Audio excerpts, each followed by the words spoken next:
Folks, welcome to Werewolf Radar, the world's premier paranormal preparedness podcast. My name is Jordan Dahl. I am Nate Balding. And I am Roger Norquist. Today's episode of Werewolf Radar is brought to you by Monstroco Pet Shop presents A Talking Dog.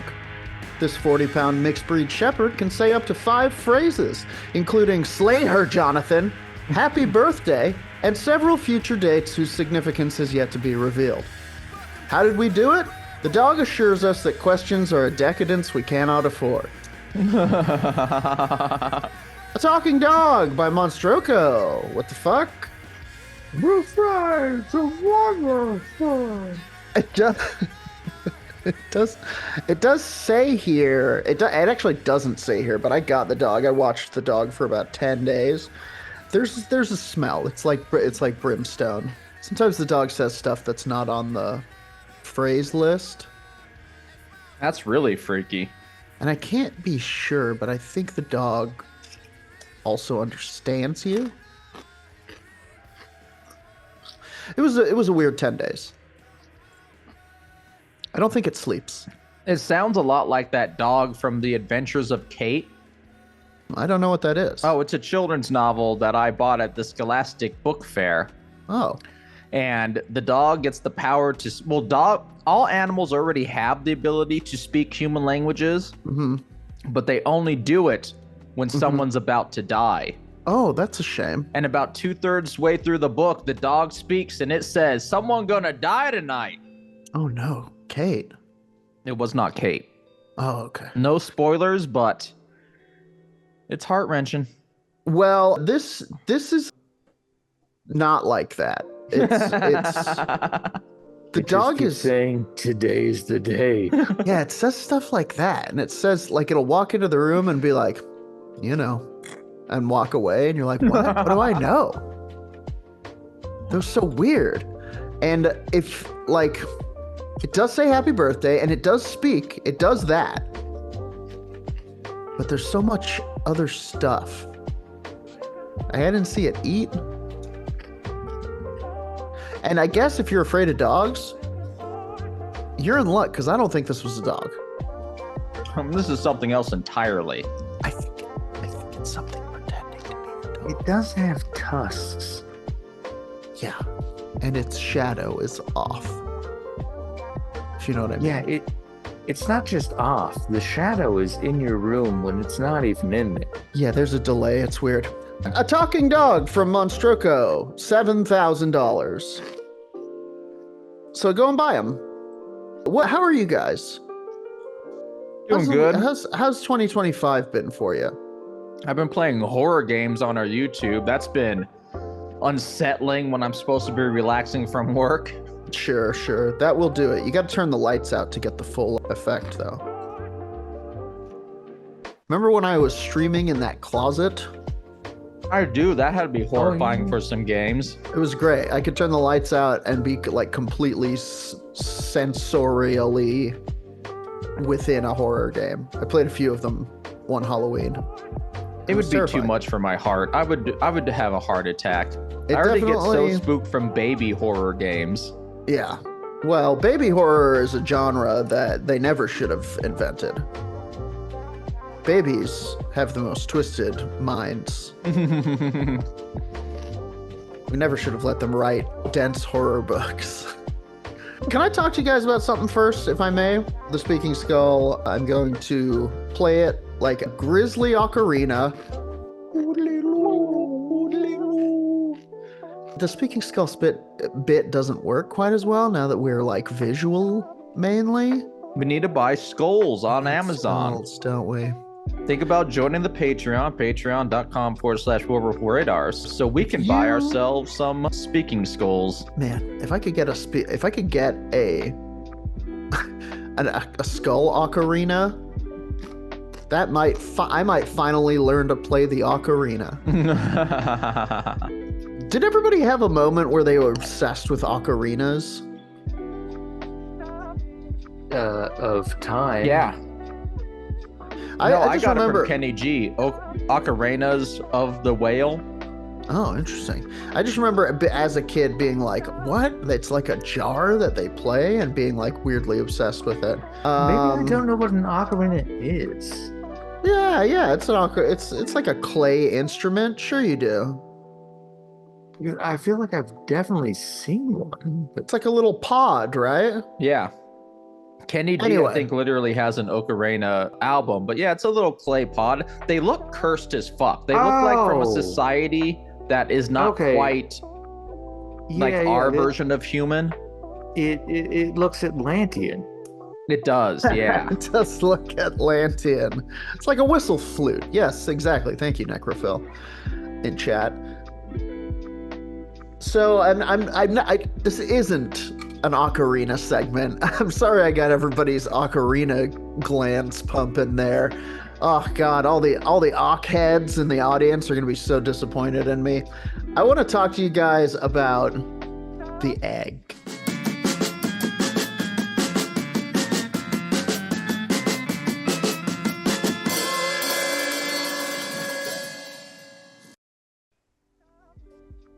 Oh, you're talking the $7 egg I can buy in supermarket?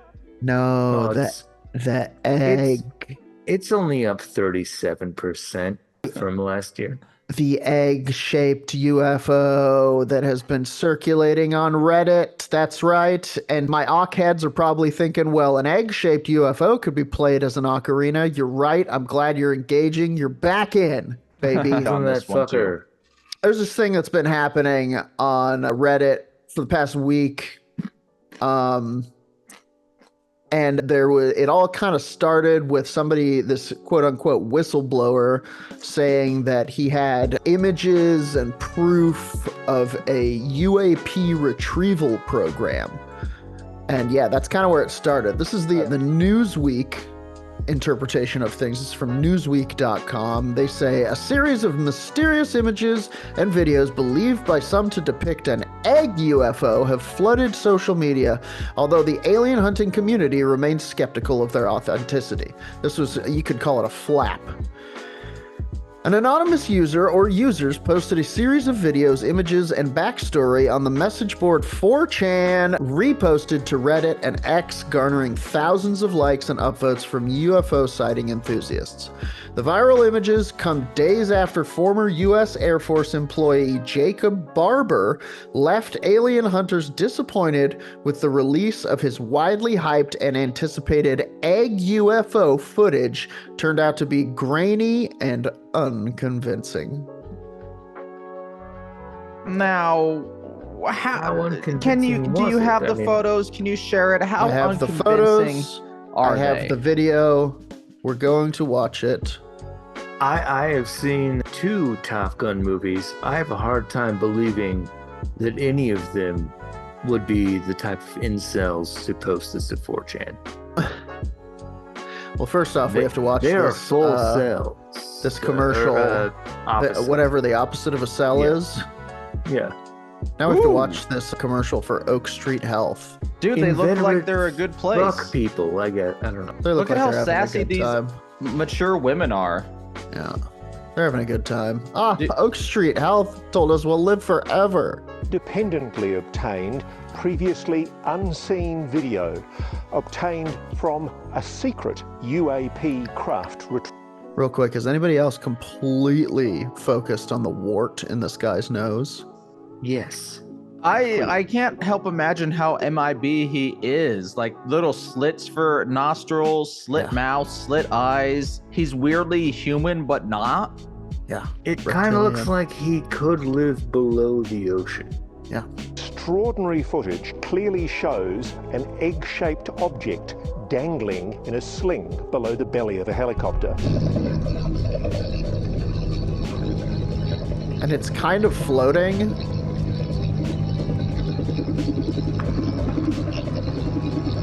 Like they scooped it up. It has a weird fluorescence to it. I mean, Yeah, this they're is- putting it down. That's an egg-shaped UAP suspended from a 150-foot long line. We're told the craft is about 20 feet long. The egg suspended in a cradle. and look how careful the pilot is as they bring their precious cargo into land. Let's freeze frame here to look at one of the clearest images of a UAP ever taken. This is no blurry light in a distant sky. The source of the footage putting themselves at incredible risk to record this UAP retrieval. Look at how perfectly smooth the craft is. No markings at all, and no visible means of propulsion or way to see inside. Watch how it rolls, almost crazy. Despite being strapped to the rope and canvas from the cradle as it's dropped for pickup. The UAP's final destination still unknown. So, my initial take is that I was like, why doesn't the net fall off of it? And it moves kind of like a balloon. After watching it a few times, I think this is kind of one of the more convincing pieces of stuff that came out of this. And I don't know why.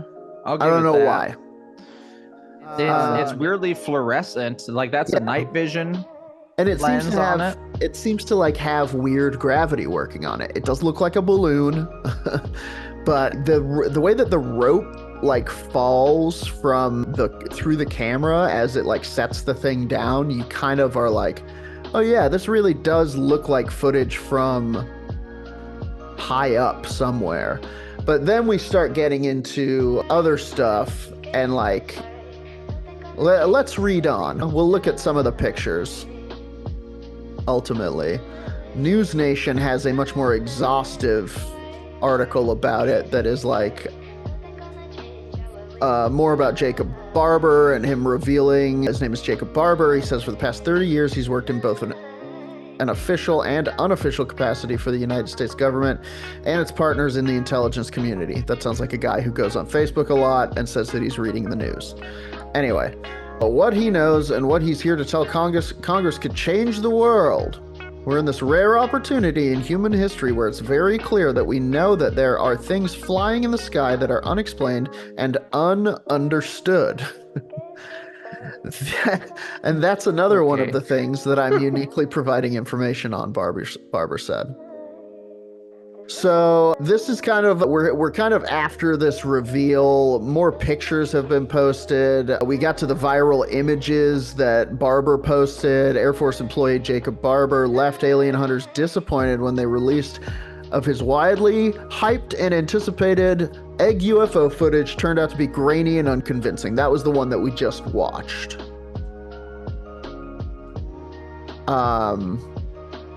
Which I kind of disagree with. I don't know. That was the most convincing part of it. It was in between. I don't know what that could have been. I don't have explanations for it. A helicopter's definitely carrying something and dropping it. Yeah. And what it is carrying is weirdly out of place. Like I couldn't imagine why they would be doing that with the balloon versus just trucking it. It says, what to know. On Saturday, Jacob Barber appeared on News Nation to discuss his account of experiences recovering unidentified aerial phenomena, describing an egg-shaped object recovered by helicopters said to be part of an under-the-radar UFO retrieval system. The green-tinted footage aired during the broadcast showed a white object said to be tethered to a helicopter by cable and being transported. By Monday morning, an anonymous user or users on 4chan shared videos and images resembling the News Nation footage, claiming they depicted an egg UAP discovered in an Antarctic cave in 2022. I'm going to share again and we'll look at those.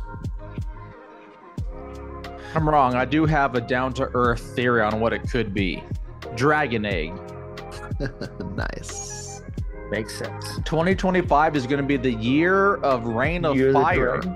Year of Dragon. Starring Christian Bale and I think, is that Matthew McConaughey? No. So these look much more AI generated to me. These have a smacking of Photoshop at the very least. Well, and they came from 4chan, so yeah. They appear to be like these down here. Can you see my cursor? I can, yeah. These down here are like trucks going into the cave. Like this is the cave mouth. These are the trucks and stuff. I don't know what this is supposed to be. Maybe that's the cave entrance before, as to show like, look at this. Now look at how big it is with something to scale. Yeah, maybe. This is the egg itself. This is a picture taken of a monitor somewhere, is the idea. Somebody pulled their phone out. That's why it looks like it's on a monitor. This one is getting a lot of heat this is the one that looks most AI, I think. It's getting a lot of heat for like, where is it? Right here. Close-up of the cave surface looks to be computer generated. They're saying this looks AI. And all of this and stuff, but you can see these like divots in it. It's got some markings, some carvings / maybe natural abrasions to it. This also looks like ice though, doesn't it? Like real old ice. If it's in Antarctica. Antarctica just seems to It's a place for mystery. Yeah, exactly. Okay, so those are some of the photos. Here's what people are saying on the Reddit. How do your eggs being so high priced? The original these Antarctica $4 Cthulhu eggs. You thought Cthulhu they came eggs. from chickens. You stupid bastards. The original anonymous poster described the object as of ancient origin and said they would reply to questions from other users. Other images and answers about the UAP were posted by anonymous users in the replies purportedly by the original poster, but because 4chan users are anonymous, their identity is not verifiable. Some of these replies claimed the News Nation footage was real. X user Billy Kryzak reposted some of the egg images, claiming that in his analysis, he's 99.2% sure these photos of the egg are real. 99.2, that's pretty high. How do you quantify your feelings? A lot of people are saying this is disclosure. A lot of people are saying it's fake. Reddit user Pyrol Spy posted some of the images to the site's UFO to the UFO community, garnering 2,900 upvotes and 1,500 replies. Many of the replies were skeptical of the post's authenticity. User Conclusion Street 4008 wrote, "It's insane how everyone believes this. It's clearly fake. Are people that desperate?" User Half-Life 5 wrote, "It's so obvious, guys. 4chan is trolling again. Please just look at this. It's so obviously an AI-generated picture, and it's only happening because people were clowning on the News Nation video." Another user, Garden of Smegma, one of the images claiming that when zoomed in, the cave surface of the egg and the egg UFO image appears computer generated, which I guess so. Another Reddit user, Parmesan Cheese 92, said, "This is getting ridiculous. Internet illiteracy is a dangerous thing that can lead to people being scammed. Please end this circus with the whistleblower." You are being played by a random 4chan user, for crying out loud. Different background each time, meaning most likely these images are AI. Reddit user... Boy, I guess I had longed for the day that I agreed with a 4chan user. Yeah. Reddit user Garden of Smegma chimes in again. Let's take a step back. Yeah, Reddit user Garden of Smegma in a plea for sanity. Let's take a step back and a closer look at the image. Look at the details of the rocks on the cave. To me, that looks, including it could be a screenshot from a game. Oh, I see what they're saying. To me, that looks AI. Including it could be a screenshot from a game. Look at the textures. Look at the shape of the rocks. I'm guessing this is something that was created in Unreal Engine with a filter over it. Sure. So Newsweek ends by saying, speaking on his Triggered podcast to UAP expert Ross Coulthart, Trump said that the White House was working on investigations into UAP instances and alien life. He also called on Elon Musk, another top ally of the president-elect, to help with any research. Oh wait, there it is. Last Thursday, expect President they'll, Donald Trump's jump on that immediately. son indicated that investigations into alien life would be a focus of his father's new administration. So don't worry about it, everybody. A bunch of dipshits are on it. I can't wait to find out the news. And also, what's going to happen when we Aaron actually comes find out of his aliens cocoon? and they go, that egg is not ours. Or they go, this is your leader? This is Really? your leader? This guy? Or He's they go, very sick. we don't Is he a believe great in- warrior? Did he kill thousands and you're just placating him with honor? Is he very deceitful? Oh, he's very deceitful. He's a deceitful. So, Hot Take Corner. Welcome to Hot Take Corner. Gentlemen, please lay down your cards. This is all the information you need to know about the Egg UFO flap of 2025. What are you thinking? I can kick it off if you've got no immediate thoughts. I think it's a bad start to be on News Nation. Newsweek, but No, well, it's from News Nation. yeah, you're right. So that's not the best start. They're not exactly reputable in terms of journalistic integrity. But they're answering calls about UAPs. So naturally, we find ourselves in bed with strange fellows. I think it is real, and I think we might be misinterpreting some new military project. Oh, Because that first video is real. the first video is real, and that's where I'm at too. The second one, I'll save it. Yeah, the photos could be fake. Let's say they are fake. We still have that original video. Too easy to do in AI. We have to assume that they're playing with house money. We got to throw away most, if any, photographic evidence these But days. I don't know unfortunately. what it could be on the earthly side of things. I've never seen anything like that. It is strange technology where It I could- don't know what the base of it is, you know? It could be a balloon of some sort. It moves like a balloon-ish. I'm just playing devil's advocate. I'm with you. Yeah, I think it's more earthly than extraterrestrials, my hot take. Okay. Nate? I think that egg is a secondary Baron Trump. It's half bird, half Baron. No! And they were keeping it in the Antarctic ice, and now it's been released, and oh god, it's in Kansas. It's hatched. Folks, Yeah, the but- Baron egg has hatched, and it is burrowing its way to the center of Kansas. Yeah, the whole idea was, should the entire family be assassinated, there would be one invincible bird baron who could take over the empire. Oh, Right, thank right, God. right. The chain of command is Baron within the claws. family. Dun, dun, dun, dun. For some reason, I heard that music playing. Your hot take, Jordan.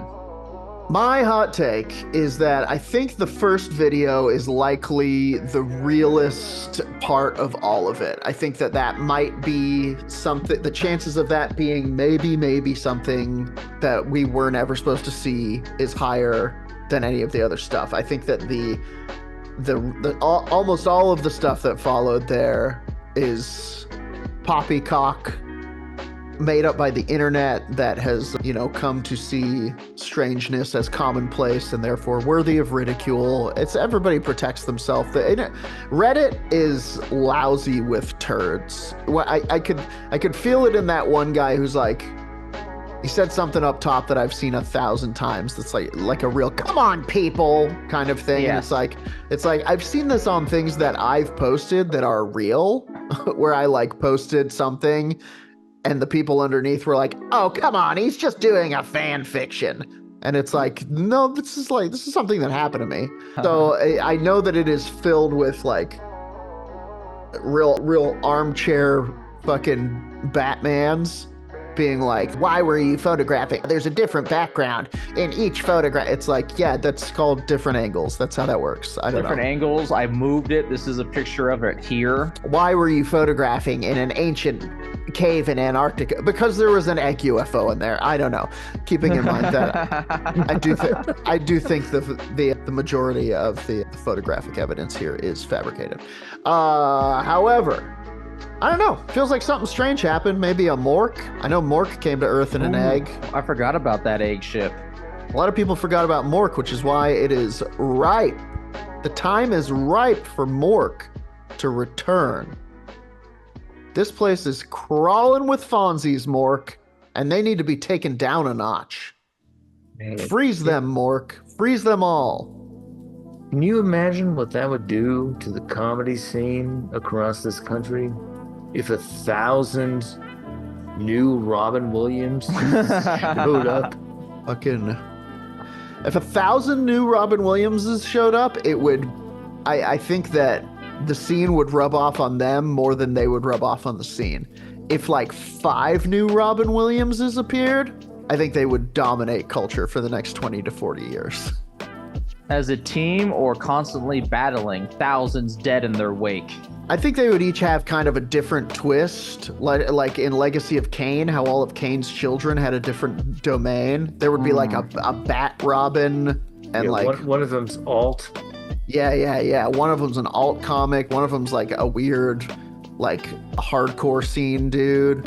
One of them is Lord of the Sands. He doesn't do comedy really, but he's Lord of the Sands. And one of them is just a classic Mork. Anyway, that's what I think. I think we had video footage of a Mork that was, muddied by the waters of tomfoolery, as it so often is. And that has been my segment that I am calling Mork Watch 2025. Mork Bravo. from Orson. If you guys don't know what we're talking about when we say Mork repeatedly, there was a show called Mork and Mindy. And you need to watch it. Because Mork, man, antics. Let me just say the word antics to you. This is one of the promotional pictures of Mork and Mindy for the YouTube, so you can understand the type of comedy they're going for. Perfect? Yes, I can. Look at their eyes. Can you guys remember? That's that good 70s Coke. Do you guys remember the theme song for Mork and Mindy? Because I sure do. I don't.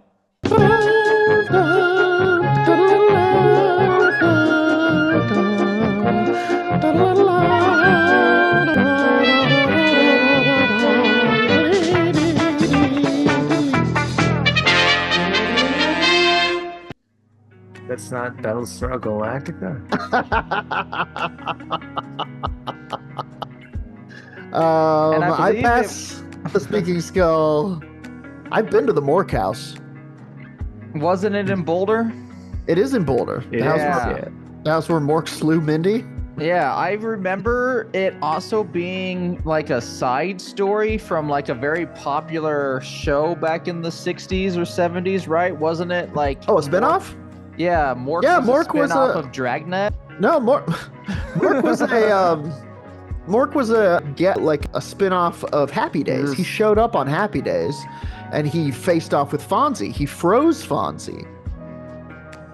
What a wild, coked out time the 70s was. Pretty wild. The only reason I know that is because there's an episode of Friends where there's a doctor who's way into Fonzie. And at one point somebody mentions Mork, and he goes, yep, there it is. He goes, Fonzie met Mork. Mork froze Fonzie. And it's like a real confrontational moment. Oh God. People say we're in the golden era of television now with our wacky reality shows, but that's some true fucking craziness. That's true shit. Also, nobody's saying that about now. People are saying, please kill television. It's dying. It's drowning. Please do something to help or just put it at peace. All right. Well, let's put television to peace with my segment with the shotgun. Oh, segment with a shotgun. Hold that trigger. And it is... Oh, there's the speaking skull now. I can properly say what my topic is going to be about. Speak into the mouth. We might have covered this in the past, but it's definitely time for a refresher. I want to talk about the Enfield Monster and the weird, wacky, paranormal preserve that Illinois is.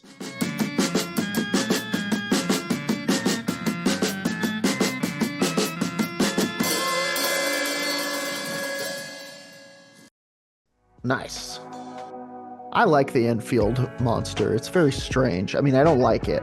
I like it. I like it.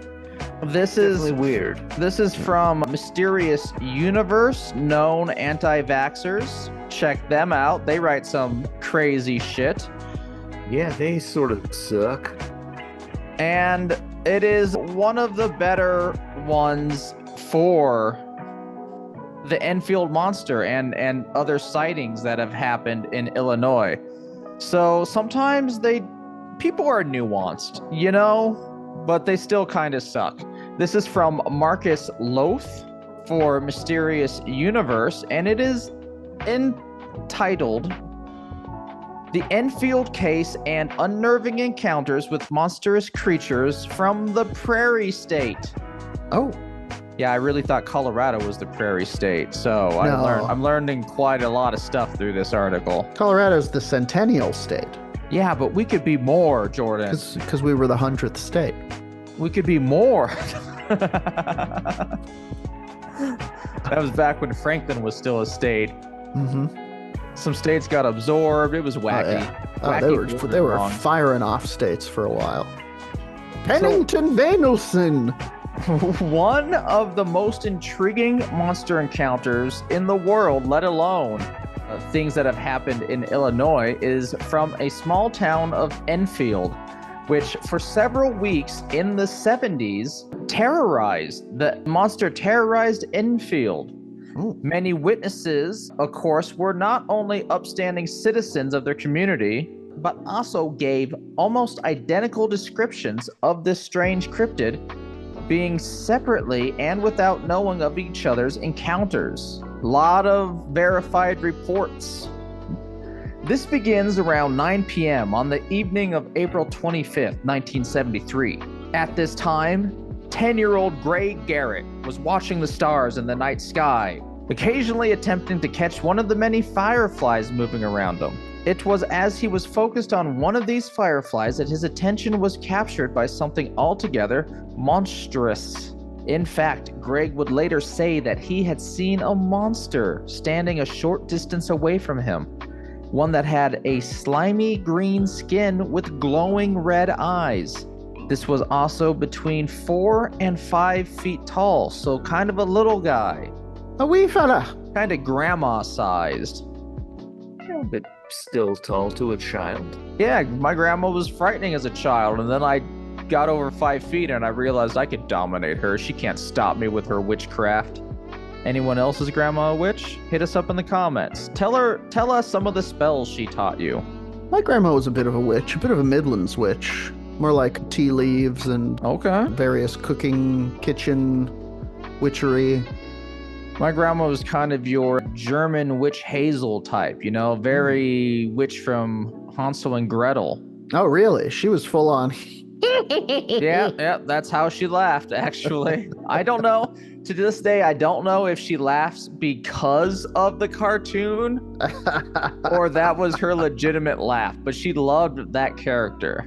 Incredible. The cartoon may have been based on her. Yeah. Amazing. I love the idea of somebody leaning into that and being like, holy shit, I'm her, she's me. My grandma Norquist was a fun, strange woman.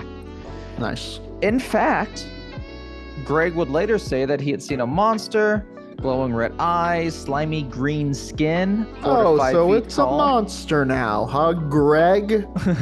Moreover, this beastly creature had 3 legs as well as 2 tiny arms with razor sharp claws. Come on, you're pulling my Greg.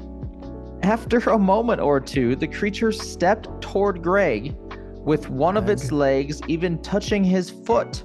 Greg's leg was on the hedge that megged the peg leg. Thank good he was wearing shoes because the creature's foot tore through the tennis shoe. He was able to turn around. My sneakers, bud. He was able to turn and ran as fast as he could, the article says. Within moments, he crashed through the front door of the house and blurted out.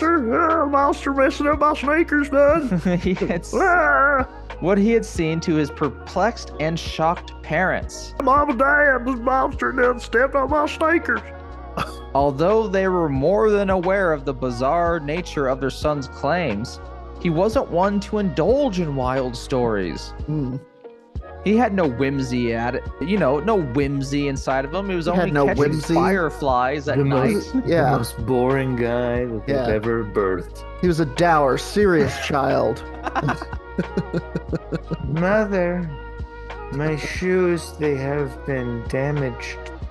Furthermore, it's tax season already, Mother. So they find the boy to be credible. They go, son, you never lied to us before.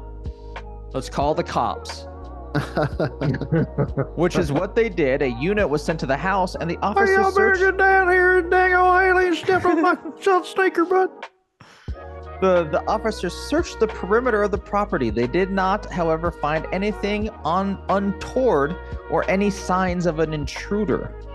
And so they left the Garretts a short time later. Laughing, snickering under their breath. Now, not long after this happened, the McDaniels, or more to the point, their children, had their own encounter with what would appear to be the same creature. The creature. Henry McDaniel and his wife returned home to find their children insisting that a bizarre, disturbing creature had tried to enter the property. Once through the door, another time through the window. Oh. Even more That's the monster unsettling. trying to get in. This predates Next Door by 70 years? It does. Next Door? Next Door is an app that you get in some places, and it's always like, I saw a strange man carrying groceries. Yeah. I've been watching The Neighbors, and it seems like they're letting strange monsters try to get in through the window and the door. Also, I think there are illegals living there. Okay, Next Door. Yeah, I'm familiar with Next Door. Even more unsettling, as they were telling him, Henry noticed an anonymous scratching sound coming from the front door. As he was still listening to his children, he made his way to the front door, thinking anonymous scratching. So he went to the door, listening, thinking that a neighborhood dog was on the other side of it. When he opened the door, though, he found himself looking at the creature his children had been describing to him. He stared at it for a moment before slamming the door shut and moving away from it. Okay, everyone. Bedtime. Daddy, it's 6:30. I know what time it is. And to enforce daddy law, he grabbed his 22. A 22 pistol. Yeah. Or like... Yeah, that's not going to kill a Slender Man. Come on. Absolutely not. You don't know what a 22 is going to do. The old assassin special, it's going to bounce around in that suit. You could get lucky. Don't get me wrong, you don't want to get shot with 22, but it's the odds of actually hurting somebody. You might as well have a knitting needle. Actually hurting a monster in the heat of the moment? I don't think, and this is because I guess I afford to the monster a great amount of constitution and strength. Yeah, high AC. It's a monster. Have you seen the movies? They can take 2 or 3 shots from a shotgun. Imagine a bear. 22's not going to hurt a bear. And you can find images online about this. Mysterious Universe has some that I will share right now for the YouTube communities. But I didn't know it was a little cutie pie. It's adorable, yeah. It's missing its third leg, though. Hey, it's aren't we all? Missing its third leg?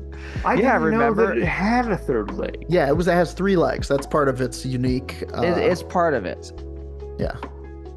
Even as you see on the shared, very much like Greg Next Door, Henry described this creature as having 3 legs with a short body and 2 short arms, 2 pink eyes that were as big as flashlights.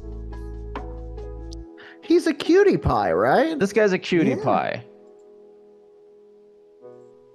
He's up with cutie pie of the year, Yeah, let him in. What's the problem? Do we have any indication that it wants to hurt? Well, he's also it a was huge scratching cutie and pie guy. At Greg's place, it broke into the house twice. But, I mean, what does it want to do when it gets in there? Oh, this is at the McDaniels. I'm sorry. At Greg's, we had that first story where was it? It started at 9 p.m. It was outside with Greg, and he saw a monster standing a short distance from him. At the McDaniels, a similar creature broke into the McDaniels place while the parents were out. Okay. And it tried to go in through the door and the window. Yes. So there's some ill intent in the story already. The dad grabs his 22 and he's ready to rock. He says, let's fucking do this. Yeah, because it's the 22. Right. So he opens the door and comically stares at the creature for a few seconds and then shuts the door. Again? No, this is catching us up. This is the first time, right? Yes. He probably said, like, check, please, or something.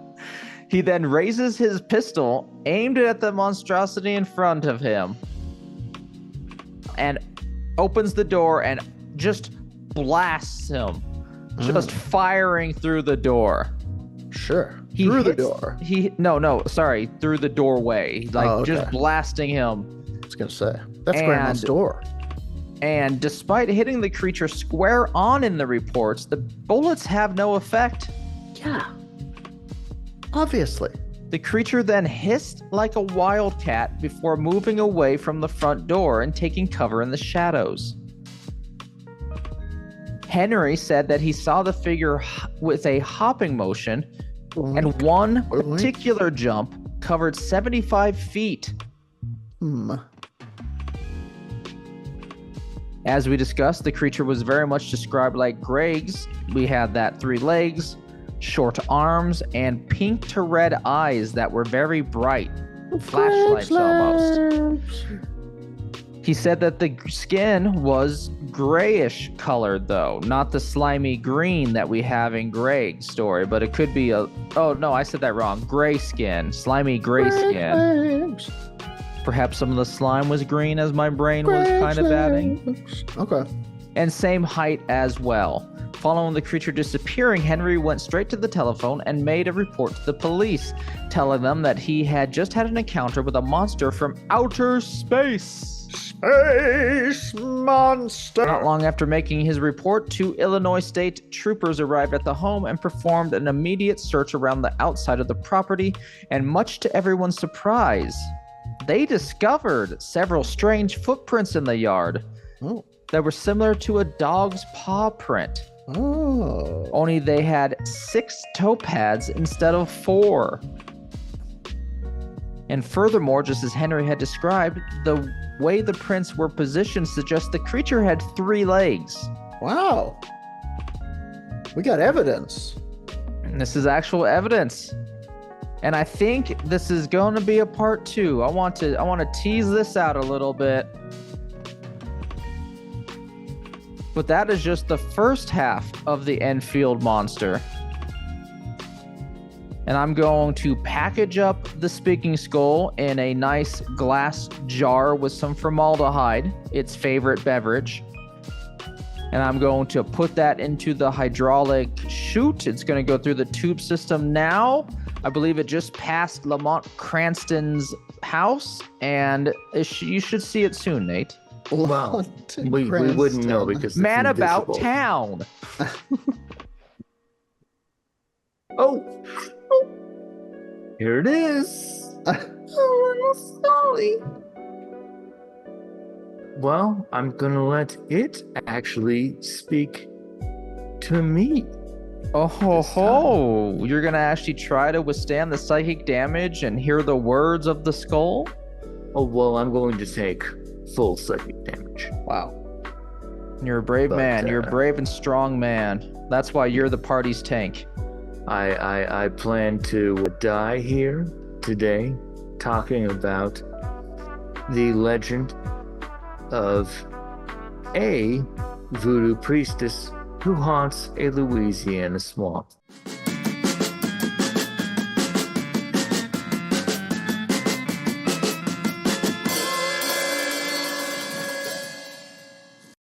Okay. Hell yeah. And this is someone other than famed and often over talked about Marie Laveau? This is someone we went to school with. Oh, It is. Nikki? Yes. Oh, I was wondering what she was up to. Now you know. No, I Swamp know. I'm getting caught up. Hey, Nikki. I hope you listen to this. The boys at Werewolf. The boys at Werewolf Radar. Hope you're doing well. We think you're great. So this is going to come from Mental Floss, and kind of fun that it was written by someone named Bess Lovejoy, potential Simpsons character. The Manchac Wetlands, about a half hour northwest of New Orleans, thick with swamp ooze. Ooh. In the summer, the water is pea green, covered in tiny leaves and crawling with insects that hide in the shadows of the ancient ghost gray cypress trees. I just know how to stop myself. You mean like pea the food green, not like the bright, Yeah. the bright yellow pea I get from drinking only Red Bulls. Yes. Also, have more water. No, only Red Bulls. All right. Well, I'm trying to become the Red Bull. It's a contest for this summer. if it works, we're gonna get so much money from fucking Red Bull. The boaters who enter the swamps face two main threats aside from the sunstroke and dehydration, namely the alligators, who mostly lurk just out of view, and the broken logs that float through the muck, remnants of the days when the swamp was home to the now abandoned logging town of Ruddock. Sounds like a lovely place. Also, if you have not seen, because it did snow in the bayou yesterday and the day before, it's crazy beautiful and completely horrifying. Yeah, my family lives in parts of the outskirts of it. They're not full Cajun folk, but they're damn near close to it, to where they have an alligator, just a pet alligator that chose its pond as its home. And it is so lovely. The colors, the plants, the flowers, and then, you know, creatures that will kill you / you'll drown in that swamp. Yeah. And also Well. poachers. One time they did find a crocodile in there as well. Oh, there shouldn't be a croc in there. Yeah, everyone was very confused. Well, anyway, this part of the bayou has another threat. They say that anyone entering this swamp should be aware of a more supernatural threat, and that's the curse of Julia Brown. Okay, Oh. I'm into this. That's an American name. Well, she's also occasionally called Julia White or Julia Black,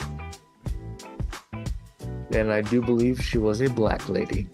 Yeah, but she was like a dual wizard, like Gandalf. Started off white, turned black, or vice versa. Oh yeah, no, she wears all of the colors. She's described in a local legend as a voodoo priestess who lived on the edge of the swamp and worked with residents of the town of Frenier. She's known for her charms and her curses, as well as for singing eerie songs with her guitar on her porch. One of the most memorable and disturbing went, "One day I'm going to take the whole town with me." Oh, yes. That's what I'm Classic. gonna sing when I become all old in my apartment and stuff, and I'm just gonna sing to the top of my lungs so the neighbors can hear. Someday that I'm song. going to die and take the whole town with me. Roger is my name and I'm filled with dark magic. I did find it on YouTube also. You can listen to it. And Oh, shut up. It's pretty good. I'm gonna go play the whole thing now. Okay. All right. And I'm going to tell you about back when Brown was alive at the turn of the 20th century, when Ruddock, Frenier, and Napton were prosperous settlements clustered on the edge of the Lake Pontchartrain. They were pretty much all logging and cabbage. Cool. The railroad was the town's lifeline, bringing groceries from Nolans and hauling away the logs and cabbages as far as Chicago. They had no roads, no doctors, no electricity, but still managed to carve out a cohesive and self-reliant community. Bamia. Yeah, I mean, it's turn of the century. Everyone's doing for the cabbage, right? Massive amounts of cabbage, apparently. That's always good. It's a plus. Can't survive the winter without cabbage. However, September 29th, 1915 showed up. Boy. And with it, a massive hurricane. Ooh, spooky. 19, what gives? In Frenier, where Julia lived, the storm surge rose 13 feet and the winds went up to 125 miles an hour. Yowza! Which is, fucking insane. That's crazy. Many of the townsfolk sought refuge at the railroad depot, which collapsed, killing 25. Altogether, close to 300 people in Louisiana died, with almost 60 in Frenier and Ruddock alone. Now, when the storm cleared on October 1st, Frenier, Ruddock, and Napton had been entirely destroyed. You might know what destruction looks like from very recent things in Altadena. There's just nothing. It's completely fucked. And we had nothing to do with it. The hurricane seemed to come out of nowhere. But if you listen to the guides who take tourists into the Manchac, I think? Manchac. Maybe Harry? Yeah, Manchac Swamp. The storm was the result of the wrath of Julia Brown. They say Brown laid a curse on the town because she felt taken for granted. A curse that came. Brown put a curse on the town. For sure, that's exactly what how happened when she was around. It was anti-MTV in those days. You guys know about Julia Brown? Whatever. Yeah, downtown. Barely. She was in remote control. Yeah. Ooh, that was a lucky guess. Okay, good. I'm not going to keep pushing my luck. A curse that came true when the storm swept through on the day of her funeral and killed everyone. It's rhyming even more now. Sorry, I didn't mean to interrupt the climax of the tale. I think we all knew what was going to happen, right? You mess with the witch, you get the horns. Yeah, that is kind of the climax of the tale. She was being buried, and a hurricane moved in and killed a bunch of people and destroyed 3 towns. That's that type of power I'm looking for. This is why I do the show. Sooner or later, we're going to stumble upon wind power, and I will take the whole town with me. The wind power sleeps within you, Roger. You'll just need to go through some sort of great hardship to unlock it. You can go take a small tour in the swamp graveyard, and you can find something named 1915. Which apparently is just a bunch of bodies. But supposedly it's also where Julie Brown's body's buried. Interesting. Now, I think now is the time to reveal that I have been there.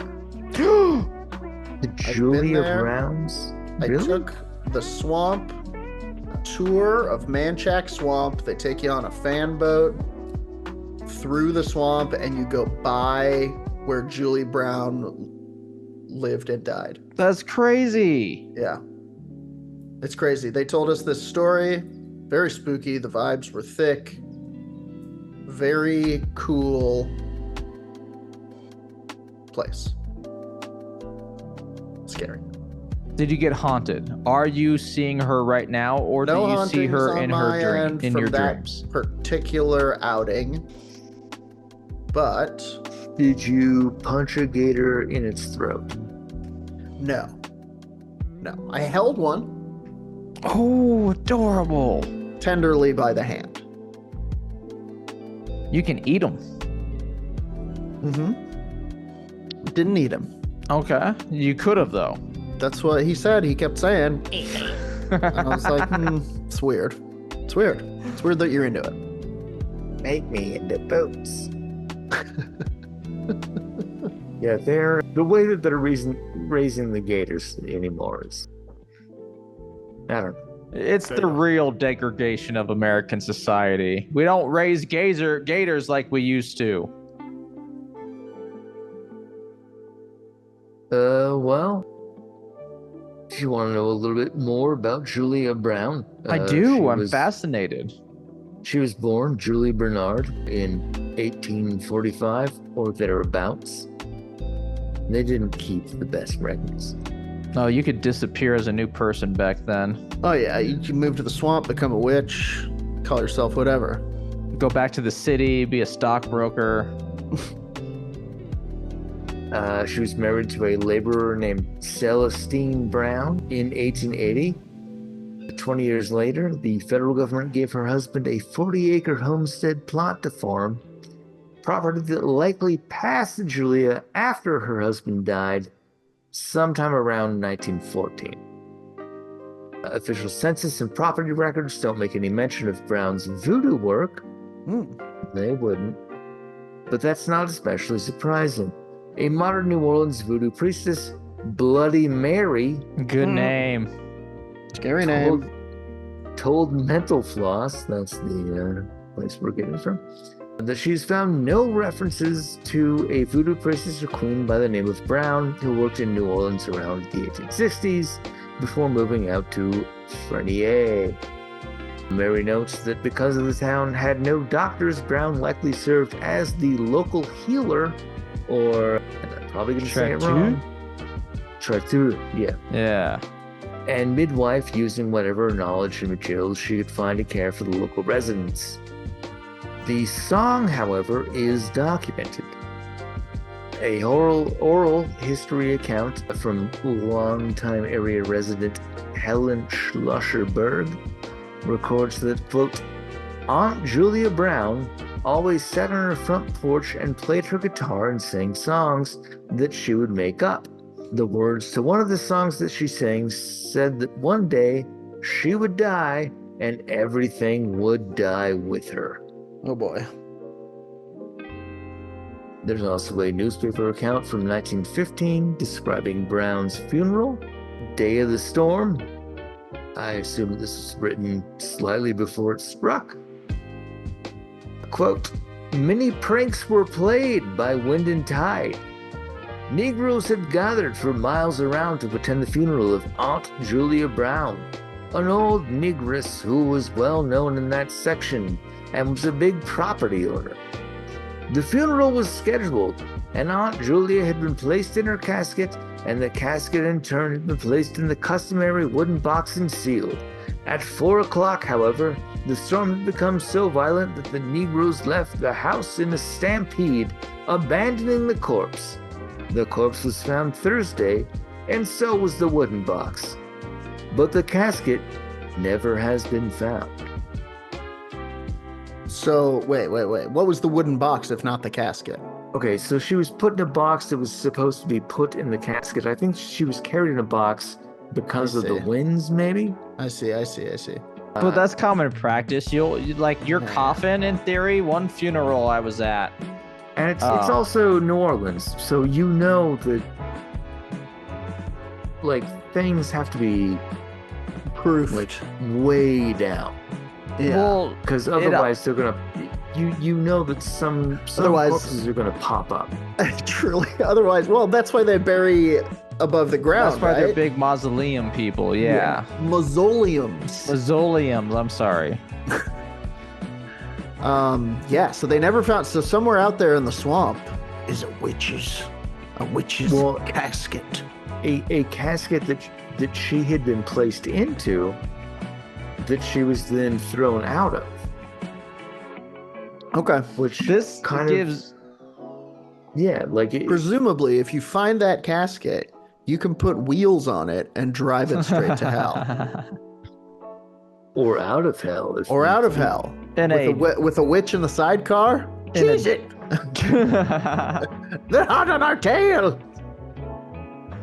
It gives very much of like, she's still out there. She's still doing her stuff. It does. This is the act 1, the prologue hook, where it's like, oh, that casket is still out there, Oh, and you see the casket like in the swamp in some out of the way place, and you see over the years roots grow into it and animals go up in there, and the root ball starts to take on the form of a person over the decades in like time lapse, and then at the end the eyes pop open and she's back, the swamp witch in a powerful new swamp form. She died once, but was it a true death? Mm-hmm. Oh, a crack of thunder, the night of the hurricane, eyes open. Oh, the hurricane comes back. Boy, I gotta go. We gotta write this down. It is pretty good. With Elton John playing in the background. On the bench is back. John Waters, get at us. We just wrote a very campy horror movie for you. What if the witch comes back? The witch coming back is always such a scary thing in the movie. That what if she comes back and she's like, okay, I just want to chill out.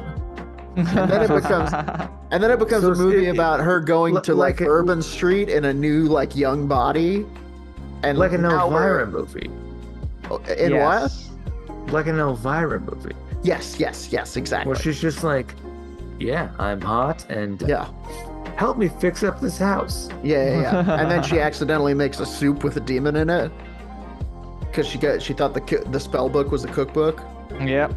Wacky times ahead this summer. Elvira's hilarious. Yeah. In Swamp Witch. Back to basics. Anyway, Julia Brown, as far as we know, never practiced any sort of like negative kind of voodoo. Sure. She's not out here casting power word kill. Seems like she was actually like just a legit local healer. Who sang songs about taking everyone with her. Yeah, so I'm getting the impression... I would sing that too. Yeah, that is true. That's the thing. That feels like Pete Seeger. That's the thing, is as you were saying it, like she would walk around singing little songs to herself, and sometimes it was about taking everyone with her. And it was like, yeah, but I could see doing that if I was like cleaning up around the property and some kids were there being like, you're a witch, fuck you. 100%. I'd be like, one day I'm gonna die and take you all with me. Just to scare them. It sounds like we've got a lonely old lady existing on the fringe of society, perhaps with some sort of mental illness, who's maybe practicing a little bit of that natural healing and was there for probably not even lonely. I bet a lot of people came to her for healing and various such. things. For unguents? Somebody's brewing unguents in town. You know I'm there. I'm going to be around all day trying to catch a drop of that ung. Yeah, you do love it. I love an unguent. Anyway, where are we? That's pretty much the story of Julia Brown. Julia Brown. Check it out. There's also one of the many voodoo priestesses of Nolans. Mm-hmm. Of an era that the post-Reconstruction era. That whole area has a lot of. That's the swamp where you hear about like Lugaroos and like real and the grunge. The grunge. How the grunge stole Christmas. I imagine we'll be back here sometime to talk more about the legends of Manchac Swamp. You go in the swamp, you might come out with a gator for a leg. That'd be cool. Said you'd have to feed it. No, I imagine it would be like bite and like it's eating your leg. So your leg effectively. A symbiotic relationship with the parasite. So you Symbiotic. just have to walk around with a gator for a leg. You get to walk around with a gator for a leg. Yes. And if you're swimming, you get plus half again swim speed, but only in a circle. Folks, that does it for another episode of Werewolf Radar. Thank you for coming and kicking it with us and riffing and goofing and just having a great time in a terrifying world of swamp werewolves and alien eggs and morks. A shout out to Cheesebot and Necrophil for coming and kicking it in the Zoom room. We forgot to do plugs at the top, so we'll do them now. If you would like to come kick it in the Zoom room, check us out on patreon.com/werewolf radar. You can get additional content most weeks. You can get access to our merch store. You can get all kinds of cool shit over there, and you can help us support the show with a small financial donation. And you can come hang out in the Zoom room, see how the sausage is made. Oh, I should mention we're making sausage while we record the podcast. You can purchase the sausage at sausageradar.sausage. Just kidding. Don't go there. It's not what you think it is. No, it is useful. For tracking wieners in your area. I do know some farmers. We could start making sausage. Let's make sausage every week. Yeah, we'll grow sausage. We'll rent a field, and we'll go out and plant sausages. What do you guys think? Sauce Wolf Radar? Sauce Wolf. That's more of a sauce thing, I guess. That'll be our other side podcast besides, what was it again? Oh, there's so many. Good. There's so many. No, but it was so good. You think of it. I'll keep doing the plugs. Instagram, werewolfradar.com, fucking Blue Sky, Threads. We're on YouTube. We're separately. YouTube's the big one. You can You watch us probably there. watched us on YouTube. See the images. Twitch. 1,000 subs. And as we always say here at Werewolf Radar, give us 5 stars or blow it out your ass. That's our catchphrase that I'm instituting right now. We'll say that as much as we can. We're looking for a rhyme. If you have a better one, send it in. But only, of course, if it's 5 stars. If it's 5 stars, send it along with 5 stars. Send 5 stars to the following address with your parents' permission. That's all I can think of, Roger. Is there anything else we should plug? No, that's it. You got the big ones where we're on Patreon. We're not really on most socials, but please subscribe to our YouTube page. We're trying to get that YouTube citizenship. Yeah, we want to be YouTube astronauts. Yeah, Jordan just put on glasses to make it happen. Give us a like if you like these glasses. This is a character I'm calling Professor Jordan. I don't know why my name changed. Anyway, until next time, as always, our sign-off line on the count of 3. 1, 2, 3. Punch the Spaceman Joe. Oh boy. It's like falling down the stairs.